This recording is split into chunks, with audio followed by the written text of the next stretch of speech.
You can go ahead. Well, everybody, welcome. Thrilled to be with you for what's changing in fundraising and how to adapt. So, change, it's inevitable, right? We don't want it to happen, but it does. And, everything's going smoothly. And then, oh my goodness, I got to do this, I got to adapt, all of that. So, I just have this presentation of things that have happened in fundraising recently, things that have changed, things that haven't changed, and most importantly, how you can adapt to those changes. I'm just going to go ahead and switch my tech around here briefly before we get going on all of this.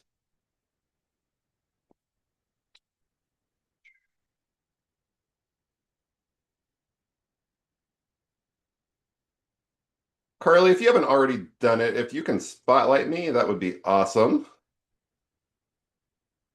There we go. All right. I can see my slides now, so that is perfect. So, all right, let's dig in. First off, let's look at giving data from the last few years. What is going on? What has changed? What's the results? Okay, 2023. So we're going to back up like 3 years. 1.9% increase in giving. However, inflation started roaring its ugly head, right? So we actually, when we adjust for inflation, we were down by 2.1%. So 2023 down a bit. Inflation, it happened, right? 2024, we reversed course, 6.3% increase. Big increase. The average annual increase in fundraising is around 2%. So 6.3% was a big gain.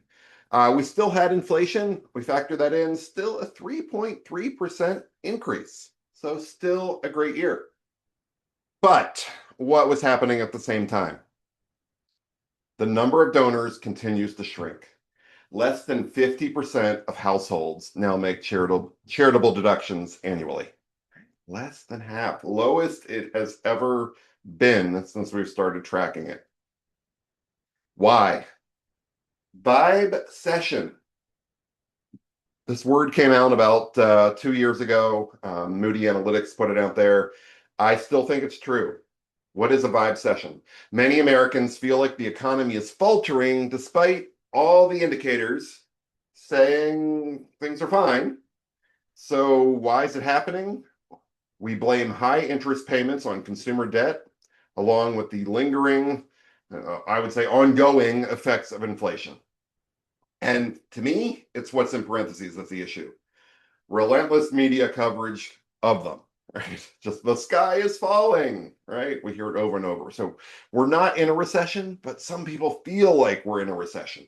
Some of you feel like we're in a recession. I mean, based on current gas prices, I understand, right? It impacts giving. Where are we going to go this year? And where is last year? We have delayed data with fundraising. Since nonprofits don't file their 990s till September, we have a huge lag. It's usually, 13 to 18 months till we actually know how the year ended. We have some leading predicting indicators like Fundraising Effectiveness Project, Avid and Wyland just put out a great new tool, but those are kind of guesses. The final data comes late. So where are we going to be? I don't know. Intense politics, have a war currently happening, inflation, this five session thing, all of that creates the enemy of fundraising. What is the enemy of fundraising? Indecision, right?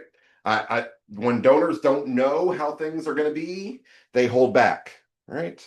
I think of last year with the tariff situation. Our corporate donors, there was very little corporate giving for the first 10 and a half months of the year. I had many coaching clients that had corporate sponsors back out from like their golf tournaments, galas, those kind of things. And they reached out why, and they said, well, these tariffs, we don't know what's going to happen. But last year was a good year. It just all came in at the last moment because they got to November, December, and they said, oh, we haven't been impacted as much as we thought. We had this allocated for you guys. Here you go. So they got those sponsorship payments as unrestricted donations. Like it was almost the best case scenario, but man, was it a frustrating, worrisome year. As always, major gift trends. Where do the big gifts come from? Most smart donors make those from gifts of appreciated securities. So they follow the stock market. Where do your average gifts, your mid to smaller gifts, where do they come from? They tend to follow inflation. That's our indicator. Because our lower and mid donors are affected by inflation, our biggest donors are not. That's always what we're following. So I spent a fair amount of my career in major gifts work, and most major gift officers, if they don't have like CNBC on muted, like on a TV in the corner of their office, they check it before they leave for a donor meeting.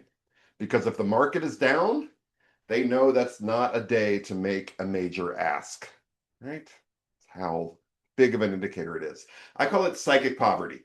If the market's down, they think they have lost money. They have not actually lost money, but they're less generous when the market is down. So that's what we'll look at.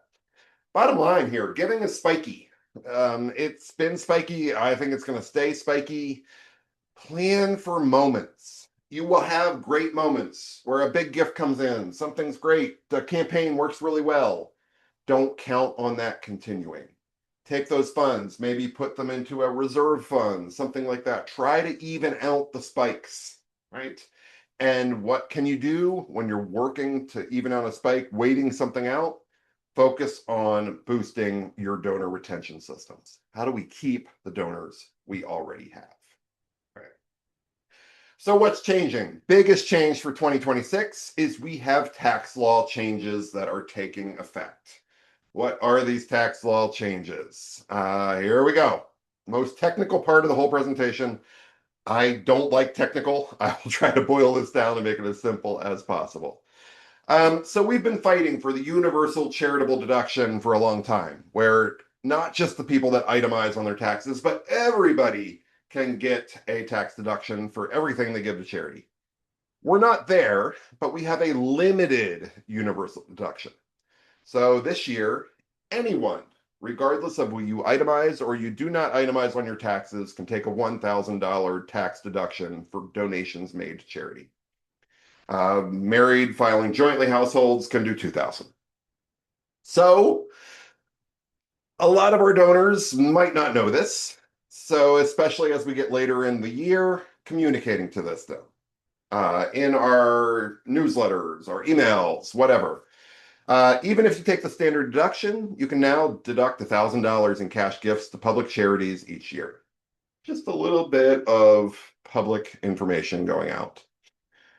For our itemizers, things also get more complicated.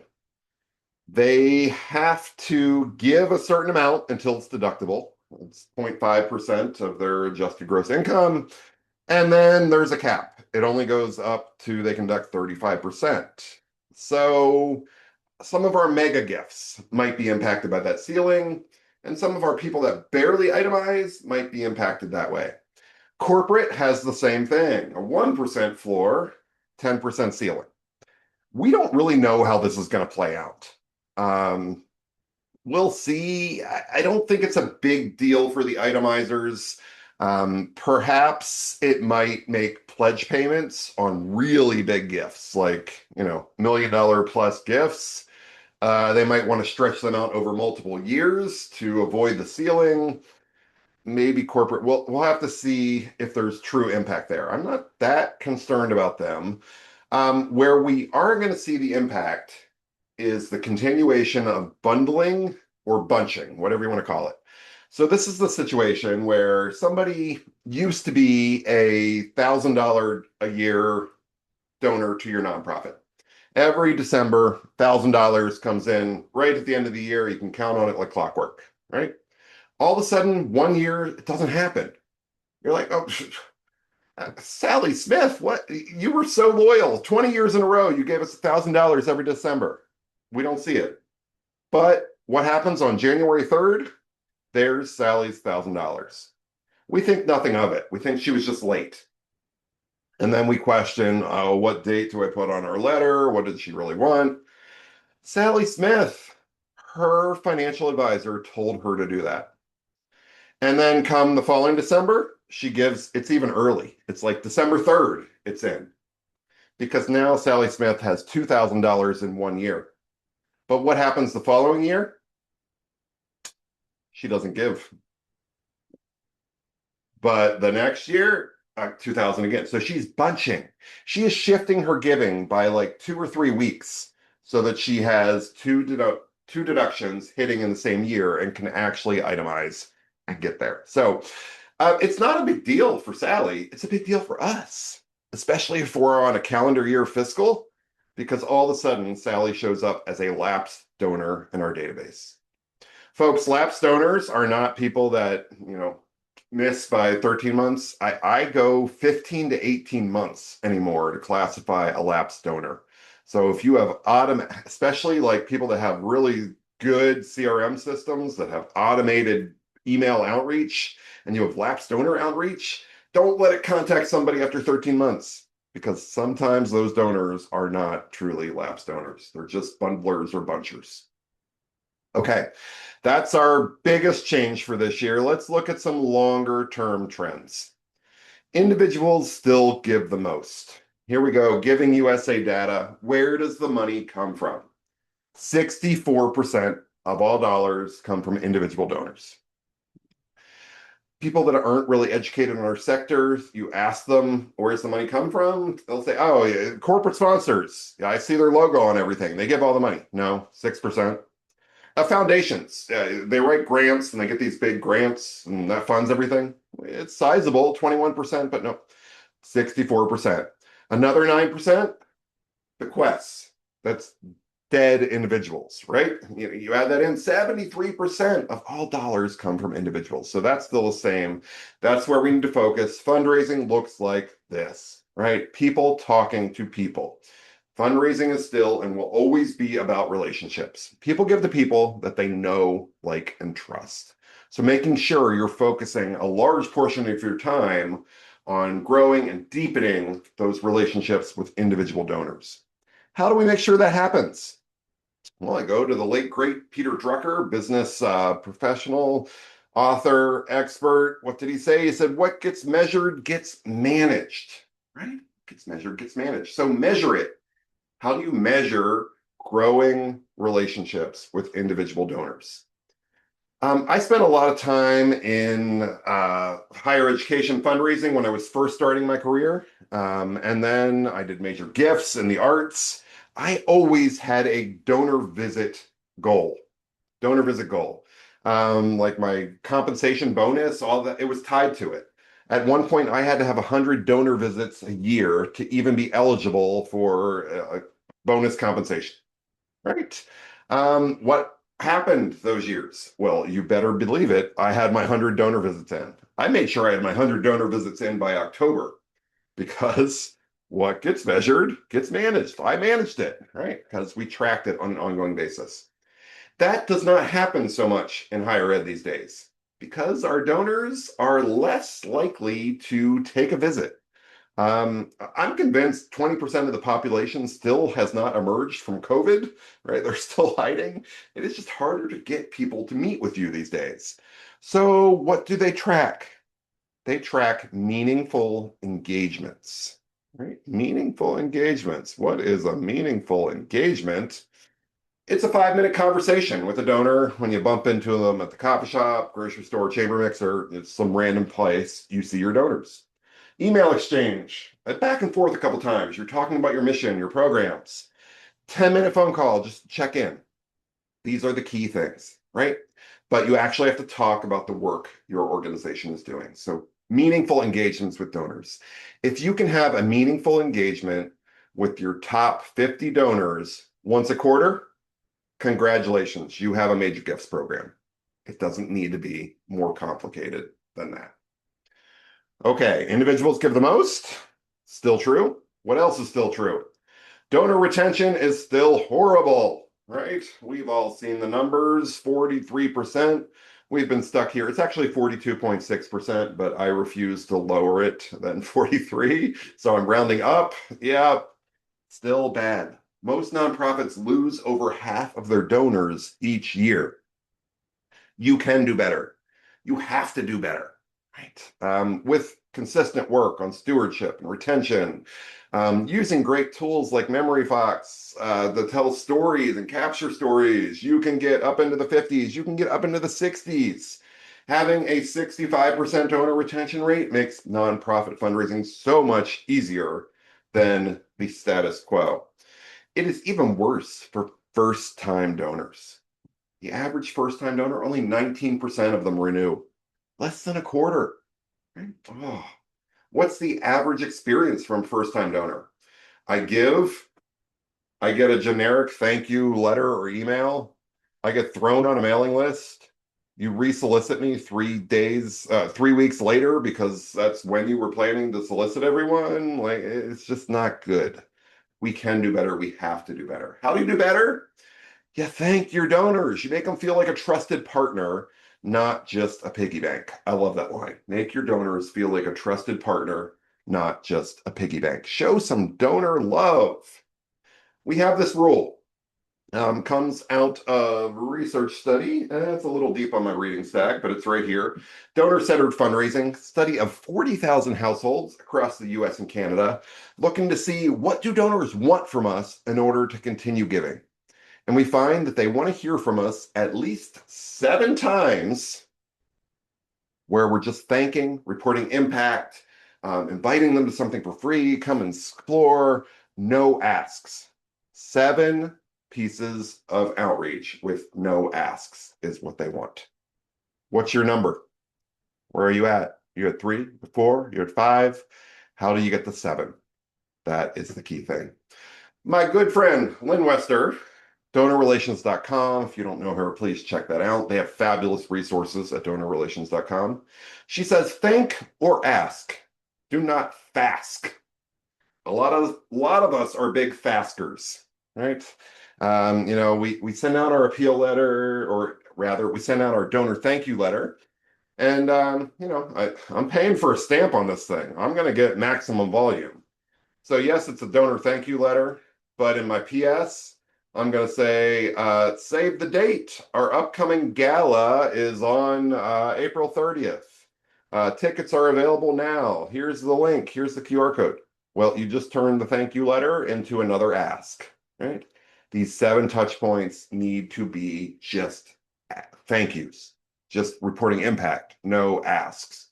Thank or ask, do not fask. All right, let's fix this retention problem once and for all. How do we do it?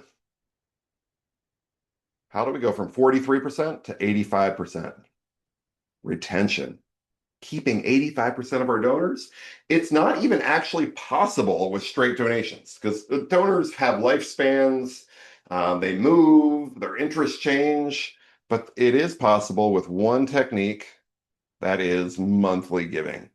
Getting donors to give monthly. Here's some great stats on monthly giving. If you have to sell it to someone, they give more, they're more loyal, they make more estate gifts.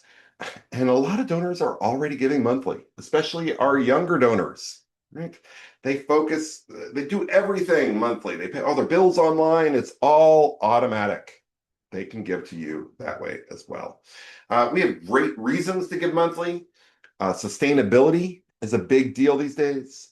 Also, we can focus more of our time on programs and services rather than fundraising. And it's just a better donor experience. Like if you sign up to give monthly, we don't have to solicit you all the time.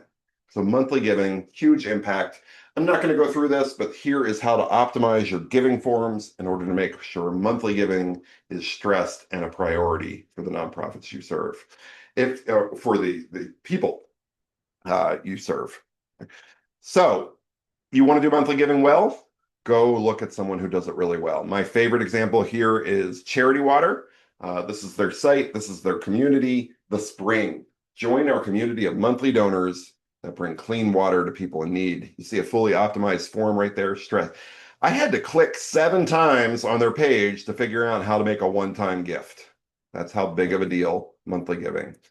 Victoria Harrison, the co-founder, she says, all roads lead to the Spring, our flagship giving product, the one that everything else relies on. Spring is a passionate and determined group of monthly givers on a mission to end the water crisis in our lifetime. That's what you need to build. A passionate and determined group of monthly givers on a mission to solve your crisis. What is it you are working to solve? Final note on monthly giving. Let me get out of there. My go-to guru on monthly giving is Erica Wasdorp. She has a great book called Monthly Giving Made Easy, somewhere over here as well. Yep, there we go. Screenshots, all kinds, step by step. How do you make this happen? And on the resources page that I will give you later, I have her monthly giving roadmap, step by step. How do you do this? All right, next thing. What continues to work well? Stories work better than statistics. Right? Stories work better than statistics. We know this, but what do we still like to share? Well, this grant that I have from our local community foundation, United Way, whatever requires me to track all this stuff, I have this data, I'm just going to share it. We tend to talk in numbers, but what works way better? Stories. Donors are increasingly loyal to causes, not organizations. Causes, not organizations. So, how do you get them to be loyal to your cause? You tell stories about the people your donors help, not the organization. Quit talking about the work you do. Tell the stories about the people you help, right? And you use tools like Memory Fox to capture these stories. Make it easy to get these stories. What stories are we looking for? We're looking for a compelling story about one person, place, or thing. Ideally, one person. And we have rich detail. We know everything that happened, right? They can picture it. And it's a solvable problem. Like my $100 donation makes a big difference there versus you're telling me about the 3,217 people on your waiting list and you need, $1.3 million to, no, my $100 does nothing there. Well, I mean, it does something, but it doesn't feel like it does much. So tell me a story about one person. It's relatable, right? And capture those stories with great tools. Okay, I have my stories. I need to share them. All we want to do is share those stories via email, right? Because we have MailChimp or Constant Contact or our CRM has built-in email and I've already paid for it and it's free and I can send as much as I want. Yeah, but people get a lot of email. The critical mistake many nonprofits make is only emailing their donors. What? We're going to check, see if you all are awake. Throw it in the chat. What do you think the average email open rate is for nonprofits? Average email open rate. When you send out an email blast to your donors, what percentage of them even open it? We're not even talking about reading or clicking through, but just what percent open it? Got a couple of you coming in here. Got my pessimist today. 9, 7, 10, 10. There's Lynn. Thank you, Lynn. 25. We're kind of in between. And yep, Carly nailed it. Right? Carly nailed it. Average email open rate, 18 to 20% for nonprofits. 18 to 20%. So you hit send on an email and you think you've notified or informed all your donors. No, you informed like 18 to 20% of them. It changes slightly every time, but it's still a pretty small group. So the critical mistake many nonprofits make is cost savings at the expense of donor engagement, right? You have to reach out in multiple channels, multiple ways. Average executive, 116 emails per day. These are old stats. I'm sure it's higher than this today.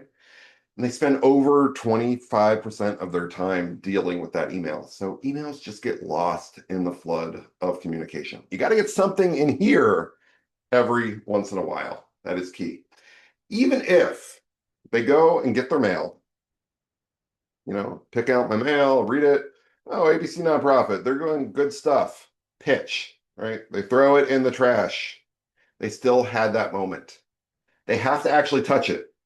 Print mail has a 100% open rate because they have to do something with it. They have to move it somewhere, right? That is our key. So multiple channels, not just email, despite the fact that everything feels so digital these days. Other tools we have, the phone. Phone fundraising has shifted. So I actually started my career when I was in college. What did I do in college? I was a college phone-a-thon caller, right? Every Sunday through Thursday night from 6 to 9 p.m., sitting in the basement of Old Main with a phone that looked like that at Slippery Rock University in Western Pennsylvania, dialing for dollars. We raised a lot of money. These don't really happen anymore. Even places like Ivy Leagues, Stanford, all those kind of things. No, they don't do it anymore. They have a small group of callers that might reach out to alumni that like to be solicited that way. Maybe they use them for thanking, but they don't do phone fundraising. Why? Most Americans, not going to answer that number. Not going to answer a call from a number they don't recognize. Especially not going to answer a call from their college at 7 p.m. on a Wednesday night. They know what that call is, right? So the phone is no longer a great solicitation tool, but it is a great fundraising tool. How? Retention, stewardship.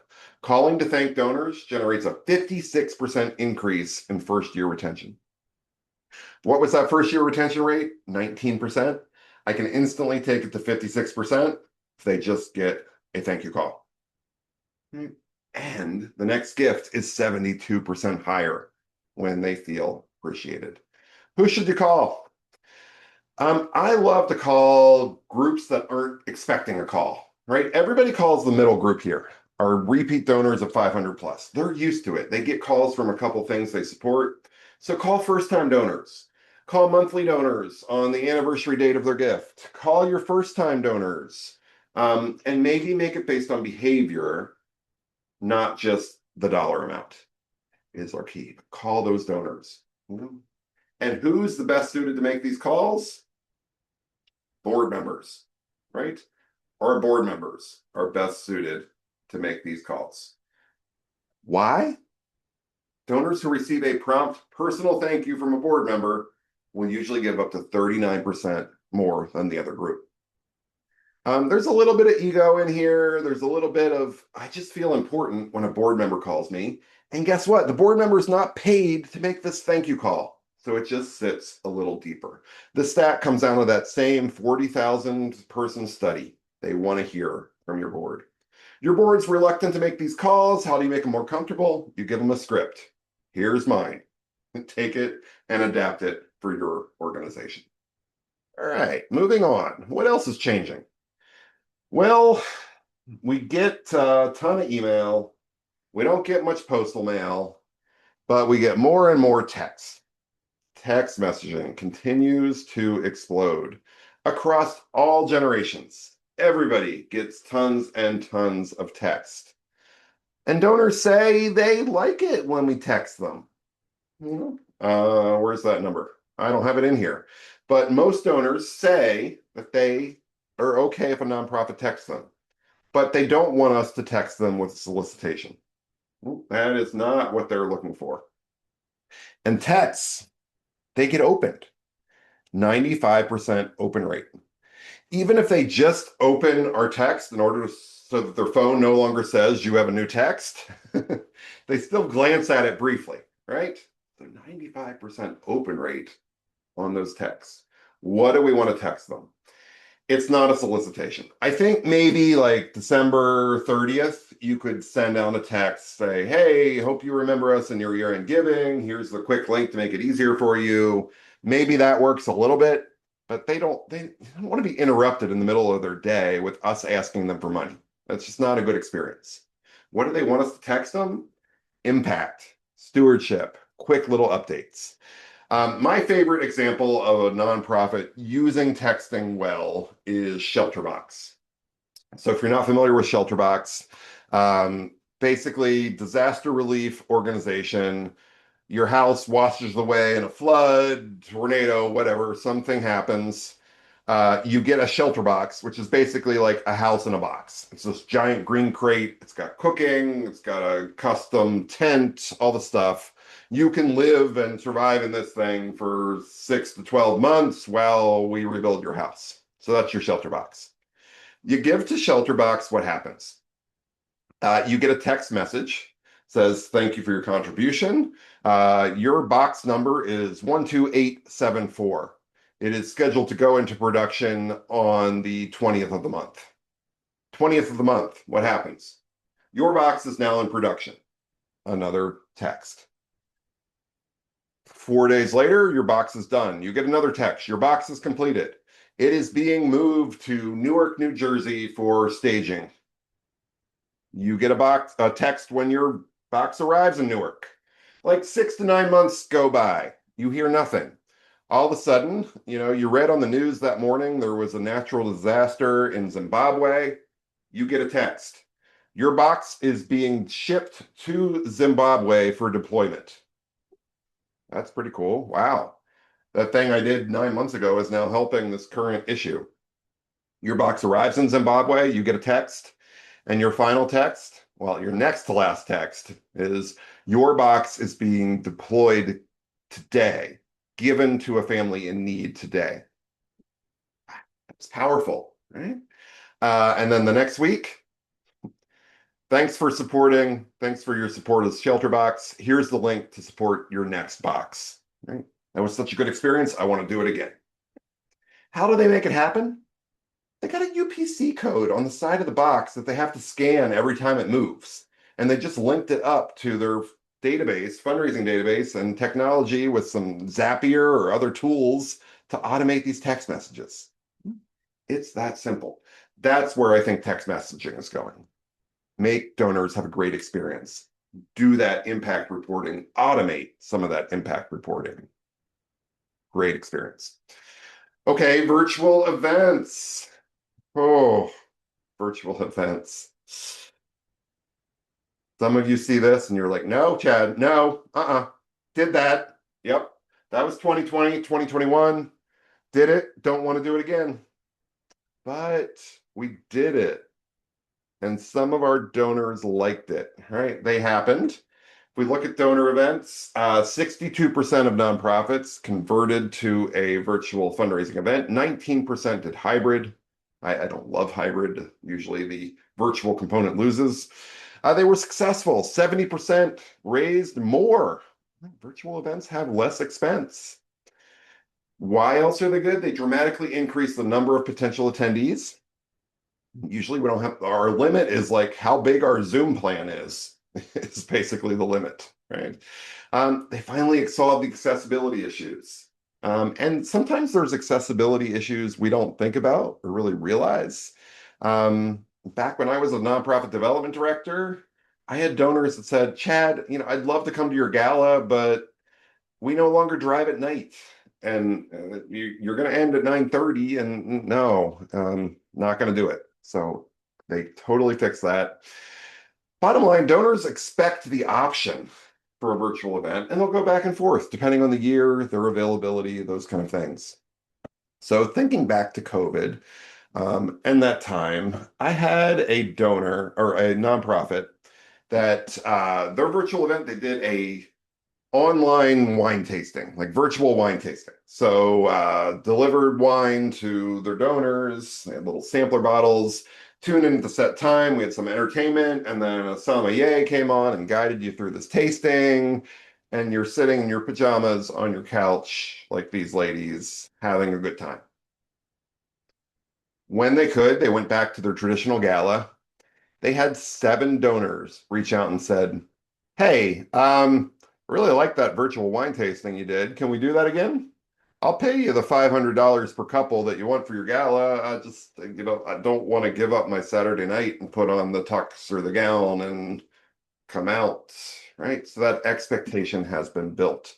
So I kind of recommend, can we do something virtual once a year to get that part of our audience that doesn't really want to show up in person anymore? Here are my tips on virtual events. Bottom line, it's like you're producing a 30-minute TV show. It's got to be entertaining and fun. Got to be entertaining and fun. Use in-person events for deepening relationships, or maybe starting relationships, but use virtual events for increasing access and for scale. They can be much bigger, and it's easier to invite people. My favorite events expert is Priya Parker. She wrote The Art of Gathering. I've had the pleasure of seeing her speak in person a few times now. She says people prefer connection over perfection. Right? Your virtual event, whatever you do, does not have to be like earth-shattering. It just needs to give a way for people to connect, right? Natalie knows right there in the chat. Priya, it's amazing. So, Art of Gathering, it's been dirt cheap on Amazon lately. I've seen it for like $7 or $8, but really good read, especially if you have a big events program at your nonprofit. Moving forward, what is really appealing to donors right now? Micro projects, right? Micro projects. So rather than just give to your nonprofit, rather than just supporting your cause, they want to give to something specific.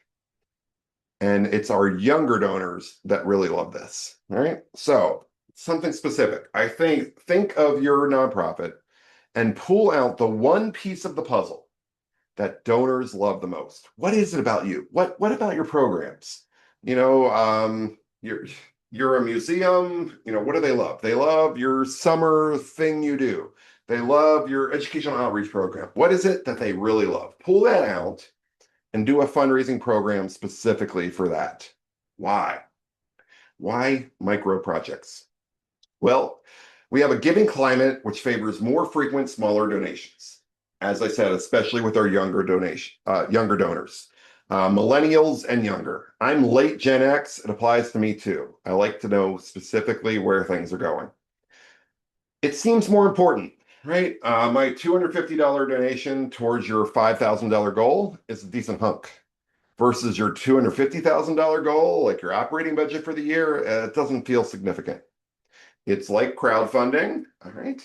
So what do you pull out? It's that thing they care about the most. What do they like? What do they love? What do donors talk about? That's the key thing. So you do a micro campaign focused on this. My trick is I get a corporate sponsor. Get the local bank, somebody to throw some money on the top. They're going to get publicity throughout the campaign. Their logo is going to be on everything, and you have a running head start with it. My favorite example, I do a fair amount of library work. And many of us can remember the library summer reading program back when we were kids, right? You registered, you got the form to log in all your books, and at the end of the summer, you went and turned in your form, and you got to pick some plastic piece of junk toy from the cardboard pirate treasure chest thing, right? This is resonating. We remember, so donors remember that too. And they want to make sure future kids have that experience. So what do? We adopt a summer learner. 5 for 50, 100, you know. I mean, this is budget relieving. We're going to do this anyway. So it's technically not unrestricted giving, but it kind of acts that way since it's going to fully fund our summer reading program. Okay, a couple more areas before we wrap up and take your questions. Some of you are nodding. Yes. I wish. Or some of you are saying, yeah, I am a fundraiser and I'm not sure how long I'm going to be here, right? That's the case. It's common. It is hard to hire and retain good fundraisers. Average fundraiser tenure, 15 months. Second question for you in the chat. Anybody know how many months on average it takes to raise a major gift? From the first time you meet with a donor until the major gift happens, how many months do you think that typically takes? Throw it in the chat. Give me a number. Take a guess. What do you think? 4 to 6 from Tassim. A little more. Who else has a guess? We're going more than 4 to 6. There we go. Braid. Nailed it right on. 18 months. Thank you. A McDonald, 24. It can be 24 months sometimes, but the average monthly gift major gift is 18 months to solicit. We have a problem here. Average fundraiser only sticks around 15 months. On average, takes 18 months. Our math is not mathing, right? We're never going to get to the major gift if we can't keep our fundraisers. So big problem. Fundraiser retention equals donor retention. 85% of fundraisers expect to change jobs in the next 2 years.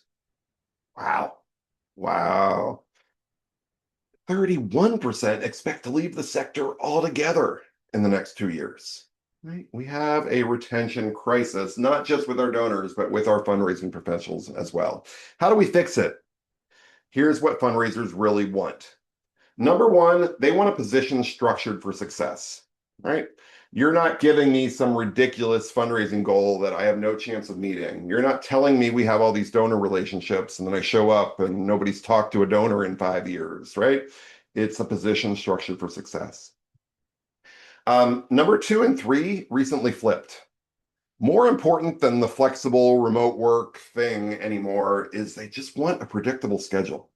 Like I want to know 3 months ahead of time that I got to work that Saturday, not find out on Thursday that something came up. That predictability is key. Yes, flexible remote first work environments are helpful. And you don't really want your fundraising professionals sitting behind a desk. You want them out talking with donors, right? The most successful fundraising professionals spend very little time in the office. They are out building relationships.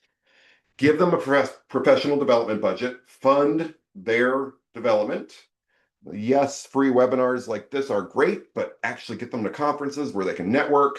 Things like AFP Icon that we talked about in the pre-chat today, get them out there and let them have some decision making. And look, it didn't come up till number 5. Compensation. That's what we think we need to do. Just throw more money at them? No, give them a good experience. They want fair compensation. They're not asking for ridiculous compensation. Have to talk about AI when we talk about change. We see it in the news every single day. AI definitely has fundraising backbone. What can it do? I'm sure you've all been on webinars at some point. You have a ChatGPT subscription. You play with things, all of that. It's really good at analyzing bulk donor data. Make sure you anonymize it, right? Don't put actual people's names into an AI agent. Give them a number. Assign your donors a number, but it can look at trends, patterns, it can predict things, give you amazing insight. There are great tools out there that can do this. Tools from like Kindsight, from Avid. There are lots of companies out there that provide this. A lot of our CRM tools have it built in these days. It can predict future trends. I'm on faculty at 2 colleges, and both of them require me to actually teach AI. Yeah, it used to be like when it first came out, it was like, how do we prevent students from using AI to cheat? No, now we teach them how to become prompt engineers because it's an expectation when they're hired that they're going to know how to use these tools to be more efficient. Minimum, bottom line, you never start with a blank page, right? It can create first drafts, donor correspondence, social media, all of these things. We just don't hit publish as soon as we get it, we tweak it, we put it in our own voice. So with that in mind, every nonprofit needs an AI use policy. Like, how is it used here? You're saying we don't use AI at our nonprofit. Well, guess what? You probably have a volunteer, a junior staff member, somebody that's using AI and you don't even know about it. So you need a policy and procedure. Easiest way to create one, have AI create your AI use policy. Ask it for a sample and then tweak it and go from there. How do our donors feel about this? They're a little worried about privacy, especially, thinking we're going to put their data in there. So how are we handling that data? And they're kind of worried about hallucinations, right? Like the impact reports we send. Was this made by AI? Is this true data? Right? Authenticity is what they're thinking about. So disclose the use. Say, we use AI to help generate reporting. Every number in this report has been verified by a real human. Why do we do it? We do it so we can spend more time serving the people that we help rather than on tasks like this. Just be very open and transparent. AI 2.0, create your own custom agent, right? This is ChatGPT. What do I have in ChatGPT? I have a custom fundraiser Chad agent, right? So this is a custom GPT. It is not allowed to access the internet. The only thing it has access to is 25 hours of webinar transcripts of me doing exactly what I'm doing right now. So it's just pure fundraising knowledge being given out. So I can ask it to write me a 1,500 word blog post about the importance of donor retention. And it does amazing because it can't go out and find slop and fake stuff. It can only access things I have said, and it comes back in my voice. Why am I sharing this with you? You can create your nonprofit custom agent GPT, right? Just create this. What do you load it? You probably have a blog. You have 7 years of email blasts. Give it all of that. Tell it you're not allowed to get anything from anywhere else, and now just have it give you stuff. Write me a 10-page ebook, whatever it is. Does a really good job. Can you publish it instantly? No, but it's a fabulous, fabulous starting point. A couple other areas. This exists. I don't know that we need it. I don't know that it really is something I want, but I'm just letting you know it's out there. So just like buy now, pay later, you've seen things like Klarna or other tools where you're going to get the thing now, you're going to get the $250 gown, and you're going to pay for it over the next, 3 months. Every 2 weeks, you get a partial payment. It exists for giving as well. So tools like Be Generous gives it looks kind of like this. See that button down there, bottom left, give now, pay later. Yeah, I don't know that I like it. I don't know that I want people really stretching financially but is it like a capital campaign pledge payment? I don't know. Just throwing it out there. It exists. Don't want you to be surprised. Crypto philanthropy also exists. Cryptocurrency, it kind of comes and goes. It has its moments. There's challenges, all kinds of things. Bottom line, 45% of crypto owners have given more than $1,000 of cryptocurrency to charity. They are generous. They get crazy spikes in the value, and when that happens, they think about oh, how can I help causes, right? But when they want to do that, they state it is really hard to give away cryptocurrency. Most nonprofits haven't thought about it or don't have anything set up. There are firms out there that will accept cryptocurrency on your behalf, liquidate it, send you the cash, just like a stock donation. It happens. But have you had that discussion? What does your gift acceptance policy say about crypto? Do you want it? Some environmental organizations won't accept it. They know the environmental toll of the mining and that kind of thing, and so they won't. Have you had the conversation? Finally, last one before your questions. QR codes are back, and they have been back, right? I think, why do QR codes work? I think way back in my career, I worked in a museum probably close to 15, 20 years ago now. And it was an antique auto museum, right? And QR codes came out, and we're like, oh, great, this is cool. We can put a QR code beside the Model T, and they can scan it and watch a video of it driving. Because everybody wanted to go for a ride in it, and we just couldn't make that happen all the time. So we did it, waited like a year, and we checked the statistics, and like 3 people had scanned it all year. The technology was not there, right? You had to have a dedicated app. People didn't have the right kind of phones yet. It was too early. But what happened, 6 years ago now? That pandemic. And what did our friends in the restaurant industry do?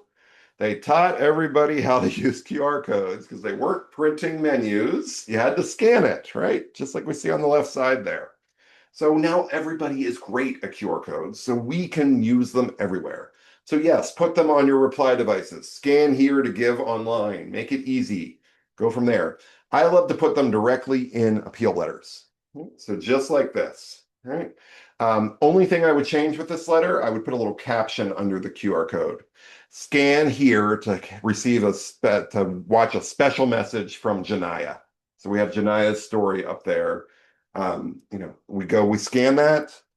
We go to an unlisted page on your website that has an embedded YouTube video that autoplays, and we hear Janaya talk about her experience for 20 seconds.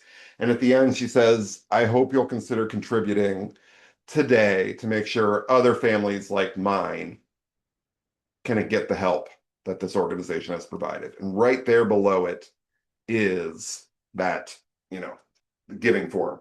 Easy to do. Uh, how do you get this video? You can use a tool like Memory Fox that's going to make it super easy to capture that video directly from your beneficiaries. And just like Carly says in the chat, capture this and share it. Get it out there. Get it out there. Folks, that's what's changing in fundraising and how you can adapt. I always provide some additional fundraising resources, let you know how you can connect with me, and then we're going to hop to your questions. So where do you get more stuff, right? Where do you get more ideas, examples? One of my favorite places is Sophie. So Sophie.org, SOFII.org. Sophie stands for the Showcase of Fundraising Innovation and Inspiration. Free resource, all kinds of case studies. Here is fundraising that worked. Take it, get an idea, and go from there. I go by Fundraiser Chad online, so most active on Facebook and LinkedIn. Please feel free to connect. Always sharing great research, amazing stuff from vendors, free webinars, all kinds of good stuff. Happy to connect there. I also have a weekly e-blast, comes out every Wednesday. What do I share in that? Examples of nonprofits cutting through the noise. What have real life nonprofits done that has actually worked? Things that are a little different. This Wednesday, I shared a great immersive donor cultivation experience. It was a library system in Central Maryland. It was like a murder mystery, but it was like real life, and the donors came and had these great photos and inspired all this giving. So that's what I do. I share fundraising that worked. If you have fundraising that work, please submit your examples. I have great ways to do that. If I feature you, it's a $100 donation to your cause. Simply by submitting, you get put in my quarterly raffle, which is like a 500, all kinds of good stuff. So just connect with me and let me know what you're doing. Finally, I do a free monthly webinar. Please check that out. Different theme each and every month. And what are we doing this month? Oh, it's a doozy. Board fundraising engagement. How do you get that board to be more active in fundraising? So we'll dig into that on the 27th at 1. So if you want these slides, there's a QR code. Give that a scan. That will take you right to a quick survey, give me a little feedback, and then dump you on my resources page, which has these slides, information on my e-blast, free webinars, all the stuff. And Carly and the team have that link as well, so we'll be sure to get that out to you in the near future. So with that, I'm going to be quiet and see what your questions are. And I see Carly joining me here, and love to hear what you want to know. Okay, wow, so good. I want to say, okay, a couple things from me. I will first say, I agree, QR codes never left, right? I mean, we've been using those for years. I think they are so useful, especially for people who have, their Apple wallets on their phone, or they have, a really easy way for them to make a payment through their phone.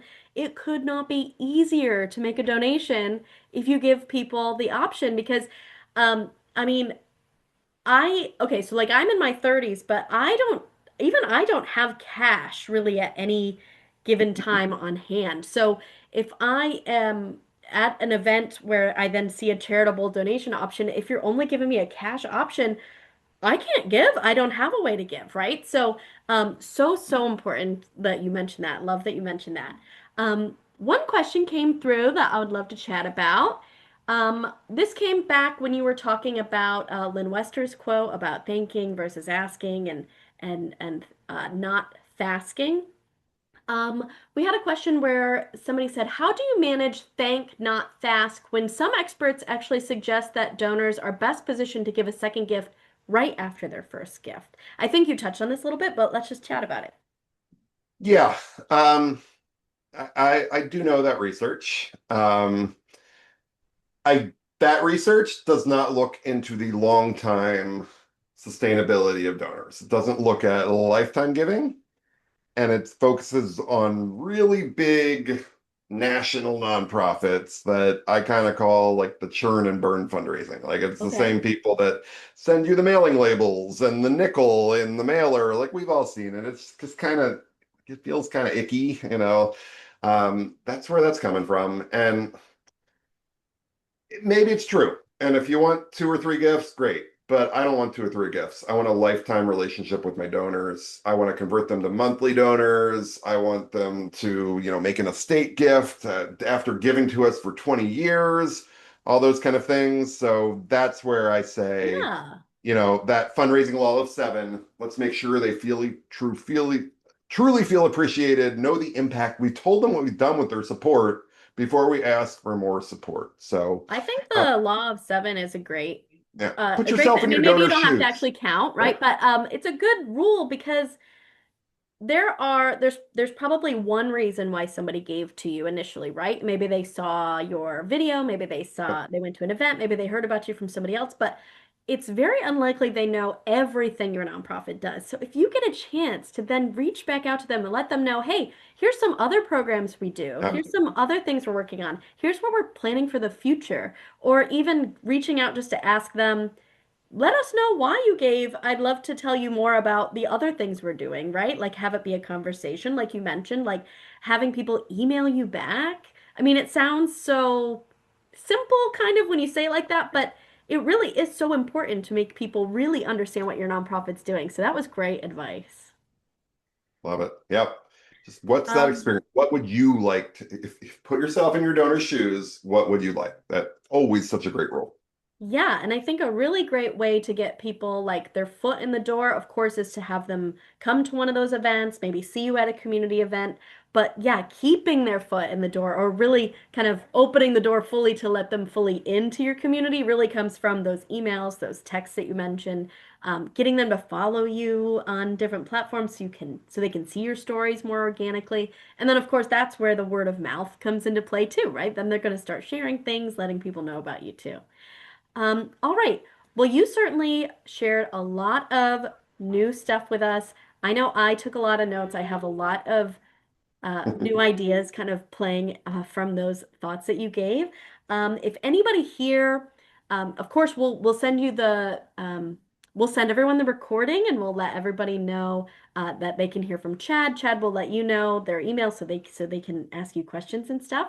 But if anybody's interested in learning more about Memory Fox specifically, we are doing an event next Thursday where you can come learn from Danielle about how Memory Fox can be used at your next fundraising event in order to collect stories at that event, which is such a great time to engage with people. So I'm just going to drop that link in the chat, and of course, I'll follow up with it as well.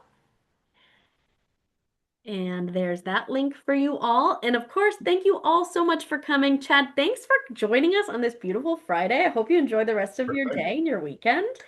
And I hope everybody enjoys their April and wishing everyone the best of weather this coming spring. Thanks, folks. Happy fundraising. Thanks, everybody.